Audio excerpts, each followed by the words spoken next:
Friends, पिछले भाग में आपने पढ़ा था, निशांत पुलिस इंस्पेक्टर को कहता है इसने ना सिर्फ एक ऑफिसर के साथ बदतमीजी करने की कोशिश की है, बल्कि मेरी पत्नी के साथ भी इसने बदतमीजी की है और वैसे भी इसके खिलाफ बहुत सारे चार्ज हैं, तो आप इसको ले जाकर जेल में बंद करिए। मैं देखता हूँ आगे फिर। और हाँ, मेरी इजाज़त के बिना इसकी जमानत नहीं होनी चाहिए। बड़े बाप का बेटा है, बहुत सोरस लगवाएगा। Inspector, yes sir. काजल और बाकी सब निशांत को आश्चर्य से देखने लगते हैं। विराज, कौन है तू? इंस्पेक्टर, चलो थाने में पता चल जाएगा कि कौन है सर। यह कहकर वह विराज को ले जाने लगते हैं।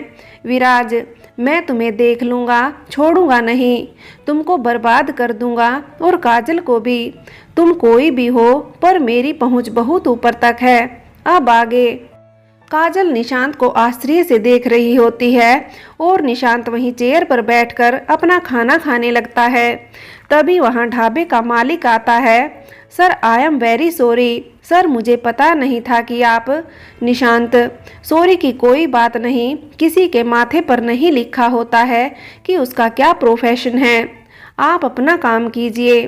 तभी ढाबे का मालिक, अरे वो मंगल साहब को किसी चीज़ की ज़रूरत हो तो तुरंत दो। मंगल, जी साहब। निशांत काजल से, अगर मुझे घूरना हो गया हो तो जल्दी खाना खाओ, हमें निकलना है। वैसे यह थी तुम्हारी पसंद जिसके साथ तुम अपनी ज़िंदगी गुजारना चाहती थी। काजल शर्मिंदा होते हुए अपनी आंखें नीची कर लेती है और चुपचाप खाना खाने लगती है। खाना खाते खाते वह मन में सोचने लगती है, मैं क्या समझती थी इस विराज को, और यह क्या निकला। और एक तरफ निशांत है जिसको मैंने क्या क्या नहीं कहा। तुम्हारी औकात क्या है, 2 टके के लड़के हो और न जाने क्या क्या, पर उसने मेरी कदम कदम पर मदद की, मेरे परिवार की इज्जत सम्मान बचाया, मेरे पिताजी की जान बचाई और मेरा भी कितना ख्याल रखता है, भले ही वह मुझसे कितना भी गुस्सा क्यों ना हो। निशांत अपना खाना खत्म करके बिल पेमेंट करता है और कार की तरफ बढ़ने लगता है तो काजल भी कार में आकर बैठ जाती है। काजल, आपको सारे पुलिस वाले सैल्यूट क्यों कर रहे थे? निशांत, मुझे क्या पता, तुम्हारी नज़र में तो मेरी सिर्फ 2 टके की औकात है, तो मुझे नहीं पता कि मुझे पुलिस वाले क्यों सैल्यूट कर रहे थे। अब तुम पुलिस वालों से ही पूछो तो ज़्यादा बेटर होगा। काजल मन में, किसी सवाल का कभी कोई सीधा जवाब तो दे ही नहीं सकते। अरे मान लिया मेरी गलती थी, उसकी माफ़ी भी मांग चुकी हूँ, पर नहीं, जनाब को तो हर समय गुस्सा ही रहेगा। पता नहीं कब यह सब ठीक होगा। कार में खामोशी छा जाती है। निशांत चुपचाप कार ड्राइव करते हुए अपनी बुआ के यहाँ पहुँचता है। निशांत, काजल, यहाँ पर थोड़ा तमीज़ से रहना, कोई बकवास नहीं चाहिए मुझे। मैं नहीं चाहता कि हमारे रिश्ते का कोई भी सच यहाँ किसी को पता चले, समझी तुम? काजल, जी। काजल के मन में अभी भी यही चल रहा था कि आखिर उन पुलिस वालों ने निशांत को क्यों सैल्यूट किया था। निशांत कौन है? बुआ के घर पर कार से उतरकर निशांत कार पार्किंग में लगाता है और अपने बैग निकालकर बुआ के घर जाने लगता है कि दरवाजे पर ही उसे बुआ के बेटे मिल जाते हैं। अरे निशांत, आ गए तुम दोनों। निशांत अपने बुआ के बेटे अपने से बड़े भाई अमित के पैर छूता है। निशांत को पैर छूता देखकर काजल भी अमित के पैर छूने के लिए झुकती है तो अमित उससे कहता है, तुम काजल हो ना, तू मेरी छोटी बहन की तरह हो और बहनें भाई के पैर नहीं छूती, और वैसे भी इज्जत दिल में होनी चाहिए। उसकी बात सुनकर काजल मुस्कुराते हुए, नमस्ते भैया। अमित मुस्कुराते हुए दोनों को अंदर ले जाता है तो उसकी बुआ सामने खड़ी होती है। निशांत अपनी बुआ के पैर छूता है। बुआ, कैसी हो आप? बुआ, अब तुम आ गए हो तो ठीक ही होंगी, ना जाने कब से तुम सबका इंतजार कर रही थी। काजल भी बुआ के पैर छूती है तो बुआ उसको आशीर्वाद देती है। खुश रहो काजल, कैसी हो बेटा? काजल, अच्छी हूँ बुआ। तभी बुआ किसी को आवाज़ देती है, अरे राम सिंह, जाओ और यह सामान इनका पीछे वाले कमरे में रखवा दो। काजल और निशांत, तुम दोनों लोग कमरे में जाओ, फ्रेश हो जाओ, सफ़र से थक गए होंगे, उसके बाद आओ, बहुत सारे काम हैं। निशांत, जी बुआ जी कहकर राम सिंह के पीछे चला जाता है और काजल भी निशांत के साथ जाती है और दोनों लोग कमरे में जाते हैं। राम सिंह उनका सामान वहीं रख कर चला जाता है। राम सिंह के जाते ही काजल बेड पर बैठ जाती है और निशांत वॉशरूम चला जाता है। निशांत जब वॉशरूम से बाहर निकलता है तो देखता है काजल सो रही है। पहले तो निशांत उसकी मासूमियत को देखता रहता है, उसे उस पर बहुत प्यार आता है और उसका मन करता है कि उसके गाल पर प्यार करने का, पर अगले ही पल मेज के ऊपर ग्लास में रखा हुआ पानी वह काजल के मुंह में डाल देता है और गुस्से से, हेलो, कितना सोती हो? मैडम सुबह भी देर से उठी और कार में भी सोती हुई आई हो और अब यहाँ फिर से सोने लगी। जल्दी फ्रेश हो, बाहर सब लोग हम सबका इंतजार कर रहे होंगे। काजल, पर आपने पानी क्यों डाल दिया? कितना अच्छा सपना देख रही थी। अच्छा, बस एक बात बताइए निशांत, आपको सारे पुलिस वालों ने सैल्यूट क्यों किया? निशांत गुस्से से, क्या है, मेरी टके की औकात नहीं है, इसलिए जिनकी औकात नहीं होती है पुलिस वाले उनको सैल्यूट करते हैं। और कुछ? अब चुपचाप जाओ, फ्रेश होकर आओ, वरना तुमको भी अभी जेल में बंद करा देंगे। काजल बिना कोई जवाब दिए गुस्से से अपनी अटैची खोलती है, पर वह खुल ही नहीं रही होती। काजल निशांत को बड़ी मासूमियत से देखती है। निशांत बिना कुछ कहे उठता है और अटैची को सीधा करता है और खोल देता है। थोड़ा सा दिमाग भी होना चाहिए ताकि सही और गलत में पहचान समझ सको। अटैची उल्टी रखी है तो कहाँ से खुलेगी? काजल निशांत की यह बात सुनकर अपने सर पर एक हाथ मारती है और अटैची खोलकर अपने कपड़े निकालने लगती है। कपड़े निकालकर वह वॉशरूम चली जाती है और निशांत बेड पर बैठकर किसी से फ़ोन पर बात करने लगता है। थोड़ी देर बाद जब काजल नहा कर आती है तो निशांत भी नहाने चला जाता है।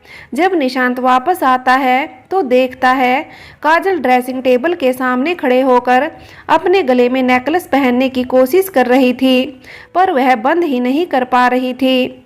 निशांत उसके पास जाकर उसका नेकलेस बंद करने लगता है। काजल निशांत के हाथों की छुअन अपने बदन पर महसूस करती है, जिससे उसकी आंखें बंद हो जाती हैं और दिल की धड़कनें तेज चलने लगती हैं। काजल निशांत की छुअन से असहज हो रही थी, वही निशांत भी अपने आप को सहमित कर रहा था। नेकलेस बंद करके निशांत की नज़र शीशे पर चली गई, जहां काजल ने अपनी आंखें बंद की हुई थी। यह देखकर उसके चेहरे पर मुस्कुराहट आ गई। अभी वह कुछ और सोच पाता कि तभी दरवाजा खटकने की आवाज़ हुई। दरवाजा खटकने की आवाज़ से निशांत होश में आता है। वह दरवाजा खोलता है। सामने उसकी बुआ की लड़की आरती होती है। निशांत को देखते ही आरती खुश होते हुए उसके गले लग जाती है। तभी उसकी नज़र काजल पर पड़ती है। आरती बहुत खुश होते हुए, अरे वाह भाभी, आप तो बहुत सुंदर लग रही हैं। बहुत पहले हम जब समर दादा की शादी में आए थे तब आपको देखा था, आप तो और बहुत खूबसूरत हो गई हैं। निशांत भैया तो आपके दीवाने हो गए होंगे, बचपन से ही आपसे इतना प्यार जो करते थे। यह सुनकर निशांत और काजल दोनों ही आश्चर्य से आरती को देखने लगे तो आरती ने अपने दोनों कान पकड़ते हुए कहा, माफ़ कीजिएगा भैया, पर हमने और पूजा ने आपकी डायरी पढ़ ली थी। निशांत थोड़ा गुस्से से, पूजा से तो मैं बाद में बात करता हूँ, पर तुम पहले बताओ, किसी की डायरी पढ़ना गलत बात है कि नहीं? आरती, सॉरी भैया, पर निशांत, तुम्हारी शादी न होती तो एक चपत लगाता। चलो अब बाहर चलते हैं। आरती, भाभी आप भी बाहर चलिए।